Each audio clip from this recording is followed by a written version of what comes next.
If you're making $55 per hour and working 10 hours a day, including Sundays and holidays, and you don't spend a single dollar, not even on food, it would take you 5 years to become a millionaire. While this might seem achievable, the challenge arises when aiming to become a billionaire. Working under the same conditions, it would take you 5,000 years to become a billionaire. So how did they manage to become billionaires if it's that challenging? The answer to this question lies in the insightful book, Rich Dad, Poor Dad, written by Robert Kiyosaki. Apart from this book also answers some other very interesting questions, such as, how can you become a billionaire before your friends, even if you earn less than them? Why do you pay more taxes than Jeff Bezos? In this book, Robert shares his personal story. He and his friend Mike, affected by their financial disadvantage compared to their peers in school, embark on a journey to understand money. Robert has two father figures in the story. His biological father, an academically successful professor, is referred to as his poor dad. However, Robert's rich dad is not his biological father, but Mike's father. Despite being less educated, Mike's father is financially successful. Rich dad becomes their mentor in their financial journey. Lesson number 1. Consider two identical twins, John and David, who were alike in almost every way, except for their bank account balances. John had $1 million while David had $1 billion. When John invested his money at a 5% return, he earned $50,000 annually. Meanwhile, David's $1 billion investment at the same 5% return brought in a huge $50 million. Although they were identical in every other way, their financial outcomes were very different because of the difference in their initial wealth.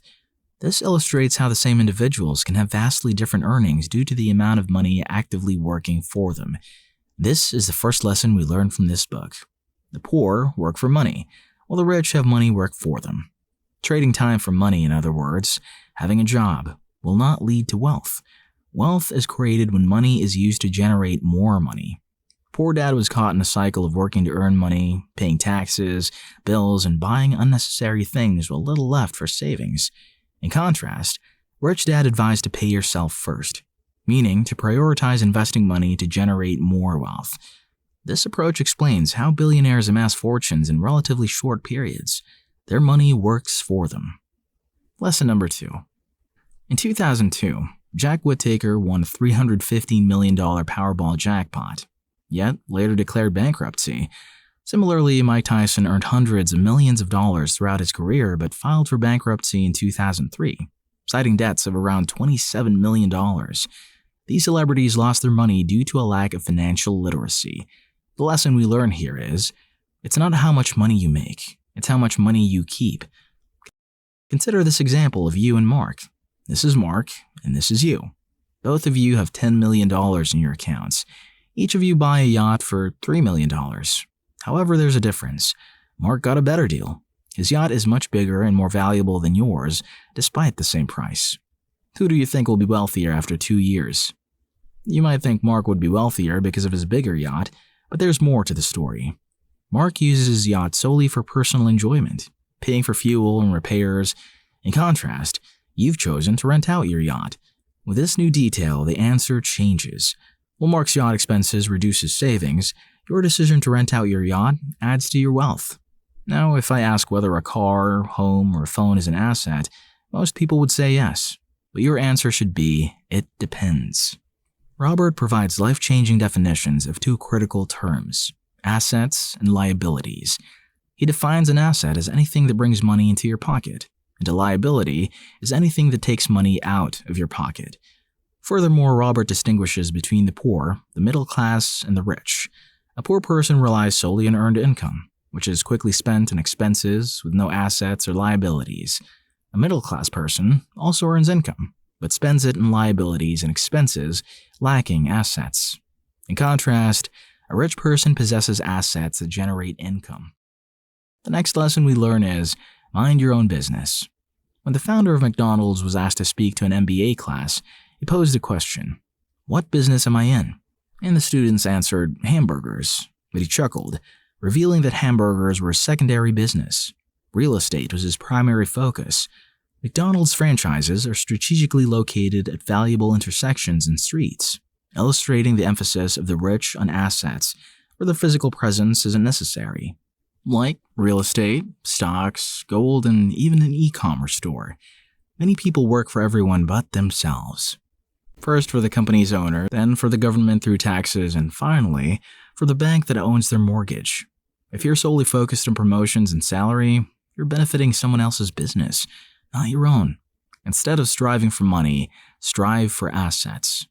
In the last part of the video, along with answering the question of why you're paying more taxes than Jeff, it also answers another very interesting question. Why did people pay Zhongshan San for a product when they could easily get it for free? Lesson 4. Now, have you ever wondered why the average US citizen pays between 30% to 40% in income tax, while billionaires like Elon Musk, Mark Zuckerberg, and Jeff Bezos often pay little to no federal taxes? Robert discusses the history of income taxes, noting that governments, including those of the US and UK, initially imposed temporary income taxes to fund wartime efforts. However, once the wars ended, these taxes became permanent fixtures. Governments justified these taxes by claiming they would redistribute wealth from the rich to the poor, similar to Che Guevara's ideals. However, the wealthy quickly found ways to avoid paying taxes because they understand the tax game. You can learn the tax game simply by using Google, YouTube, or ChatGPT. Robert emphasizes the importance of finding ways to minimize tax obligations. Lesson 5. When Graham Bell invented the telephone, he asked Western Union to buy his idea for $100,000, but the president of Western Union said no, thinking the price was too high. The rest is history. Some people have good ideas but no money to make them happen. Others have money but don't see the opportunities. Some have both but cannot see the future. The lesson we learn is that the rich invent money.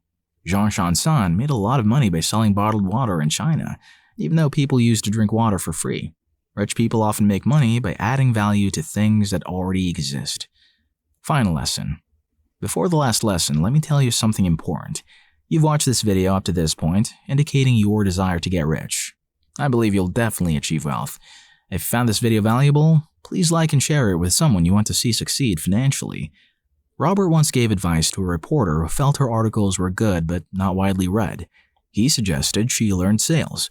However, she didn't like the idea and found it disrespectful because she had a professional master's degree and disliked salespeople. Robert pointed out a nearby book and asked her what was written on it. She replied, "Best-selling author." Robert explained that it said, "Best-selling author," not best writing author. He admitted to being a terrible writer but good at sales. This lesson is valuable not only for creating wealth, but also for success in any field of life. Work to learn. Don't work for money. Both the rich and poor dads valued education, but the difference lay in their focus. Poor dad emphasized academic education, while rich dad emphasized financial literacy. For poor dad, job security was everything, but for rich dad, learning was everything while doing a job. Feel free to answer either one. What is the best financial advice you've ever received? Or do you believe luck plays a role in making money? Or is it solely about smart work? I read every comment.